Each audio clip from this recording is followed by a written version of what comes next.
My fiancée is a bartender, and we first met when she was on the job. She noticed that it was my first time there, and we struck up a conversation. I became a regular customer and would go to her bar often, so I would have chance to see her. Eventually, I asked for her number. That was how we started dating. At first, when we started dating, I would watch as her regular customers tip her really well, and she would show her appreciation by serving them first when they show up the next time. Seeing her interact with her favorite customers made me kind of jealous. Her interactions weren't inappropriate, and she wasn't touching or showing any sorts of affection. But sitting there and watching her talk to guys after guys was tough for me. So I decided to stop showing up at her job. When she asked me why, I told her I don't feel comfortable watching her interact with guys after guys. She promised me that it was part of her job, and that was how she pays her bills. And there is nothing extra going on, and she had no feelings for any of them. I trusted her, and we soon forgot all about it. We dated for 7 months and decided to get engaged.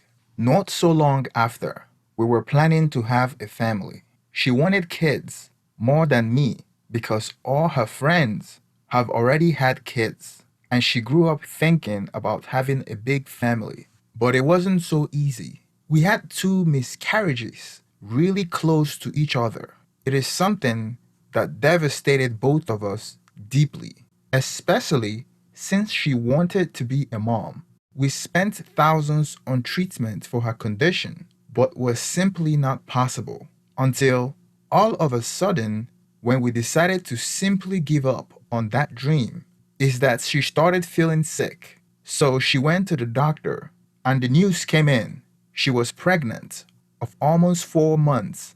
We were both unable to even understand the feeling of joy and happiness that came to us. But since we were not aware of such a thing happening, it meant that she had around 4 months of carrying heavy stuff, drinking at her job, and smoking, which ultimately caused our baby to pass away a couple of days after. She was devastated and blaming herself constantly, over and over and over and over, screaming in her sleep, constantly screaming that she killed our baby. Not gonna lie, those couple of months were one of the worst in my entire life. But there was something positive out of it. It means that it was possible to get pregnant after all. There was a chance, and we held down on that fickle thing.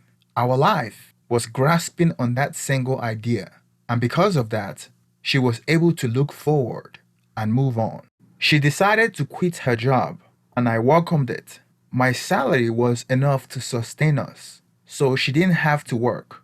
She went through therapy and was constantly exercising every morning. I felt her mood brightened day by day, and our relationship got better. Then, after an operation and some other medical stuff, we were ready. I was putting more hours at work because the medical bills were piling up, even though we had insurance. But no worries, because it finally happened. We did everything properly this time: medical checkups, taking vitamins, no smoking or liquor, exercise, healthy food, you name it, all on target and checked. But around 6 months, it happened again. This time, with no apparent reason. It just happened. We lost him, and there was no one to blame this time.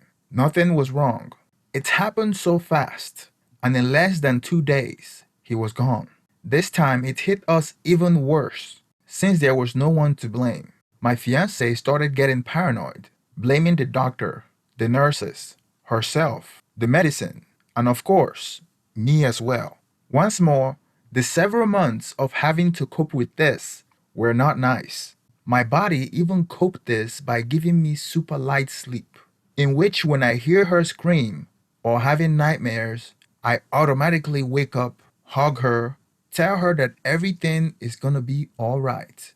And after she calmed down, immediately falling asleep, sleeping a couple of hours per night, and also staying awake when the nightmares got worse. In all of the time that this has happened, I have had people calling me to ask how she was, or ask if something is needed, as they were too afraid to bring it to her. I have internalized my pain all this time, unable to even mention to her that I am completely destroyed, because she always tells me that she leaned on me all this time and feeling guilty of it. But when I falter is when I realize that she's worsened her condition, so I learned to keep it sealed. I tried once to mention something and it didn't go well. She had a little mental breakdown and I couldn't continue. She was definitely very strong to endure this whole process, but break easily when I showed something as she needed my strength to keep on going. And showing anything makes her feel guilty. She became a completely different person to the woman I loved. She created complexes, change of mood, and things that are coping mechanism. But we kept on moving forward. One day, she told me that she was getting her job back because we were struggling with money due to all the medical bills that we had to pay. I felt sad about it because I know it was a sign that we were giving up hope of having a child, which is something she has always wanted. However, I knew that all the medical bills were getting harder for me to catch up. I also thought that maybe if she started working again, it would bring back the old her, the version I fell in love with. But 2 weeks after she started at her job, she became even more distant. I come back home from work at 5 p.m. and she works till 3 a.m. So we don't really see each other, except on weekends when I'm not working. I wanted to change things up. Maybe if I recreate when I had visited her at work, it will reinvigorate our relationship. So, one Friday night, I decided to drop by at her work. I came there around 10 p.m., unannounced. I didn't see her bartending when I came there. There were two female bartenders working behind the bar. Since there were usually three, I thought maybe she was at the back or went to the restroom. So I waited.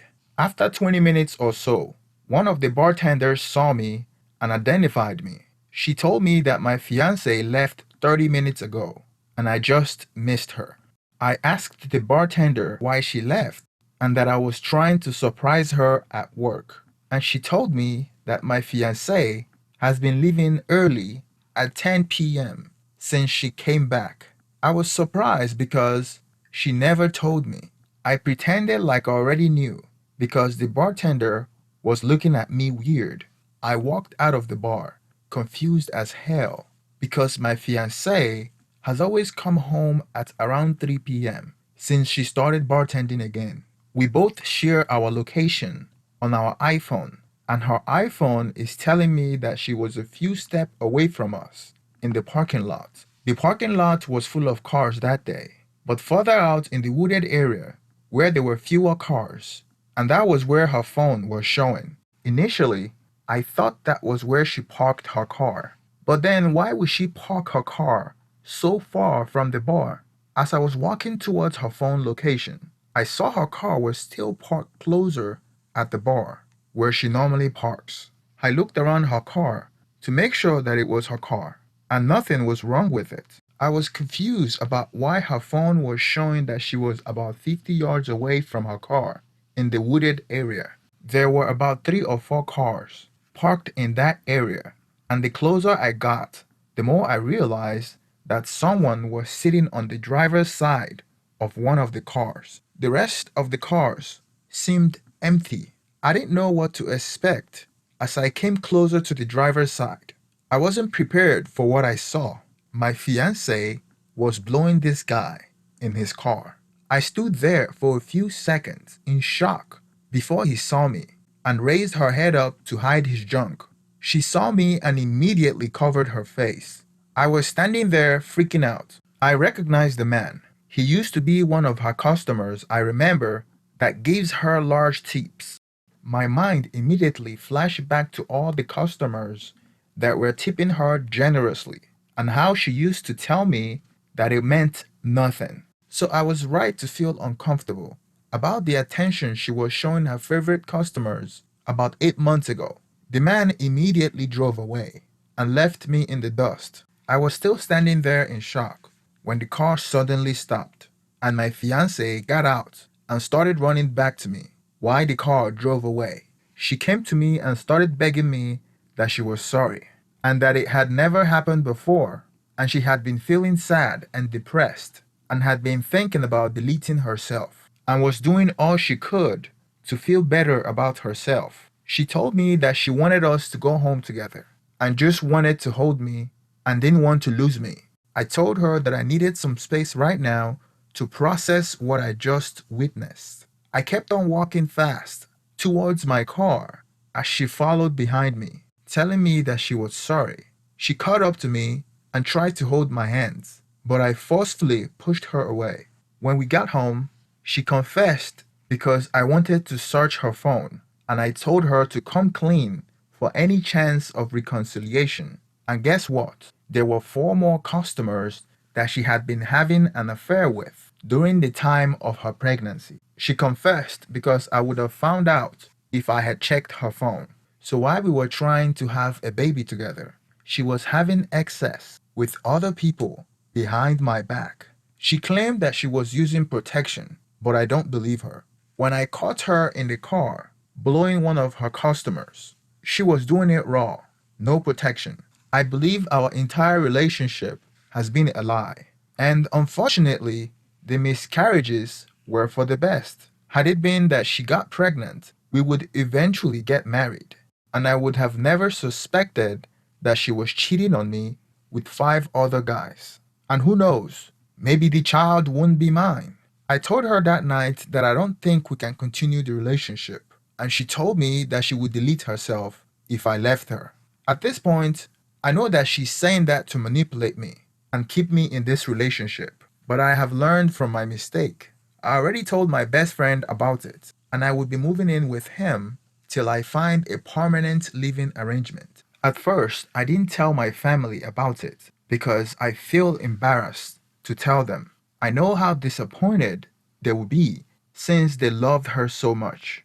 2 weeks after D-Day, I finally moved out of the apartment, and she was trying to get me to help her pay her medical bills. I told her that I can't support her on that, and I am not legally obligated to do so because we weren't married. I told her that she should ask all the affair partners she was cheating on me with to donate money to help her pay her bills. I wanted to keep our breakup quiet, but when she started spreading rumors that I was the one cheating, trying to tarnish my name, I decided to tell all my family members what really happened. And I also told our mutual friends that she was cheating on me with multiple men. Please don't forget to like and subscribe. Please hit the thumbs up so the algorithm would promote my video. Thank you very much and have a wonderful day.